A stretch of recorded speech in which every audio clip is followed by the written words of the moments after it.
진짜 만날까요? 일단 도널드 트럼프 미국 대통령의 말은 이렇습니다. Are you expecting to meet with him later this year? Yeah, I will be. 북한 얘기도 들어봐야겠죠. 김정은 북한 국무위원장의 입, 김여정 노동당 총무부장이 입장문을 냈는데 묘합니다. 북미 지도자들 사이 소통에 대해서는 알지 못한다.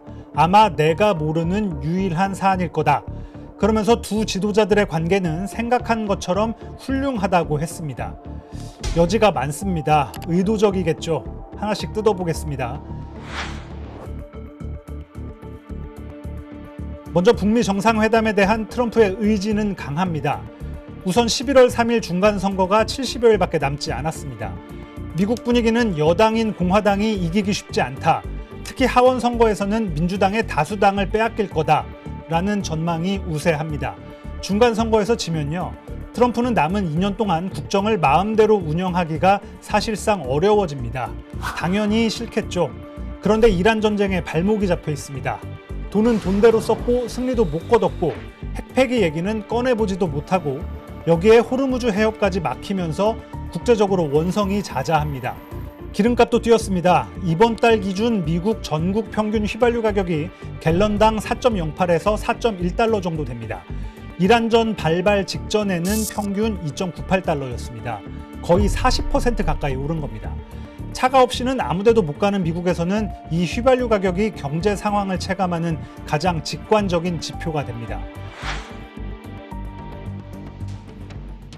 다른 잡음도 여럿입니다. 국가부채도 처음으로 40조 달러를 넘겼고요. 최근에는 이른바 전용기 갈아타기 사건이 있었는데 이게 또 다른 논란으로 번졌습니다. 비행기를 같이 갈아탄 친 트럼프 방송 앵커 출신인 나탈리 하프 보좌관 때문인데요. 트럼프가 읽을 기사를 인쇄해서 전달하고 소셜미디어 메시지 작성에도 관여하는 걸로 알려지면서 문고리 권력, 그림자 참모 이런 별명이 따라붙었습니다. 뉴욕타임즈는 트럼프가 하프를 스위티라고 부른다면서 트럼프의 애착 담요라고 비꼬기도 했습니다.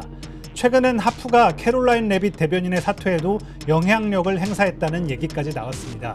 관련된 기자들의 질문에 트럼프가 민감하게 반응하면서 논란은 더 확산했습니다. Fake news. I just wanted to follow up on the South Korea question. You're a loud, boisterous person. You're fake news. I was trying to find out if you had been. 미국 내 여론 당연히 좋지 않습니다. 트럼프 최근 지지율은 33%, 두 번째 임기 최저치를 찍었습니다. 그래서 트럼프에게는 새 이벤트가 필요합니다. 그게 북미 정상회담이라는 게 미국 언론 그리고 전문가들의 공통된 분석입니다. 지금 11월 중국 선전에서 열릴 에이펙을 계기로 회담을 하겠다는 얘기가 나오는데 중간 선거를 앞두고 회담 성사를 확정지으면 지지율 반등 효과를 누릴 계기로 쓰일 수가 있습니다. 트럼프 입장에서 선거일까지 던질 게 얼마나 많겠습니까? 일각에선 이 일정마저 당겨서 중간 선거 전 10월에 이른바 옥토버 서프라이즈 이벤트를 벌일 수 있다는 분석도 나옵니다. 트럼프는 얼마나 급한지 북한이 핵무기를 57개 보유하고 있다면서 구체적 숫자를 처음 언급했습니다. He has 57 very powerful nuclear weapons. Should have never allowed it to happen. They should have never allowed it. If I were president, I wouldn't have allowed it. But he's got them. 북한의 비핵화를 추진하냐는 질문에는 답변을 피했습니다. Well, I don't want to talk about that, but I do have a good relationship with Kim Jong-un. As you know, you've seen. 이게 왜 중요하냐면요. 김정은을 만나기 위해서 트럼프가 북한을 핵보유국으로 인정할 수도 있다는 메시지로 해석될 수 있기 때문입니다. 미국의 공식 입장은 북한의 비핵화입니다. 이건 아직 그대로입니다. 그런데 북한은 비핵화 논의는 절대 없다. 이렇게 일찌감치 선을 그어버렸습니다. 그래서 트럼프가 김정은과 만나기 위해 북한의 핵보유 현실을 인정하고 ICBM 위협 정도만 제거해서 미국 본토의 안전만 확보한 뒤에 북핵 위협을 제거했다. 이렇게 나오는 거 아니냐는 겁니다. 물론 트럼프가 북한을 핵보유국으로 인정하면 전 세계 비확산 체제가 무너지기 때문에 실제로는 쉽지 않을 거란 분석도 있기는 합니다. 하노이 노딜의 주역인 존 볼턴 전 백악관 안보보좌관은요.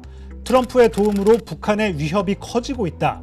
백악관의 관심을 북한에서 다른 걸로 옮겨가지 않으면 다음 트럼프 대통령의 소셜미디어 게시글이 평양으로 날아간다가 될 수 있다. 이렇게 비판하기도 했습니다. 지금 미국 언론들은 트럼프가 김정은에게 매달리고 있다는 표현까지도 쓰고 있습니다. 다음 달에 시진핑 중국 국가주석이 미국에 올 예정인데 이때 트럼프가 시진핑에게 도움을 요청할 거라는 예측도 내놓고 있습니다. 앞서 트럼프는 2019년 2월 하노이 북미 정상회담 노딜 후에도 넉 달 뒤 판문점에서 김 위원장을 만났습니다. 제가 그때 판문점 현장에 있었는데요. 따라다닌 미국 기자만 수십 명이었습니다. 내용 없는 만남이었지만 흥행만큼은 블록버스터급이었습니다. 필요하다면 결과가 없어도 만날 수 있다는 걸 트럼프는 일단 보여준 셈입니다. 그런데 김정은 위원장도 우리가 아는 걸 알고 있습니다. 북한과 달리 미국은 트럼프가 모든 걸 할 수 없다는 점도 이미 앞선 정상회담을 통해서 뼈저리게 느꼈을 겁니다.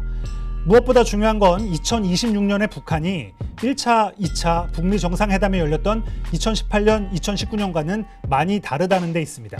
구도가 완전히 달라졌습니다. 2018년과 2019년엔 중국과 러시아가 국제 제재에 어쨌든 동참했었습니다. 지금은요, 러시아 우크라이나 전쟁 참전과 시진핑 방북 등으로 북중러 동맹을 단단하게 다져뒀습니다. 경제도 과거에 비해서 많이 나아졌습니다. 김정은 입장에선 지금처럼 여지를 살짝 남기면서 트럼프가 뭘 더 내놓을 건지를 지켜보는 게 나을 겁니다. 핵보유국 인정과 함께 한미연합훈련 중단 같은 대북 적대 정책의 근본적인 해결을 대화 조건으로 요구할 수도 있고요. 상황에 따라선 적당한 립서비스를 내놓으면서 미국의 중간선거 결과를 지켜본 뒤에 트럼프가 레임덕이 되지 않는다면 그때 만날 가능성도 배제할 수 없습니다. 급한 건 자신들이 아니라 트럼프니까요. 지금 공은 워싱턴이 아니라 평양에 넘어가 있고 시간은 김정은 위원장 편인 걸로 보입니다.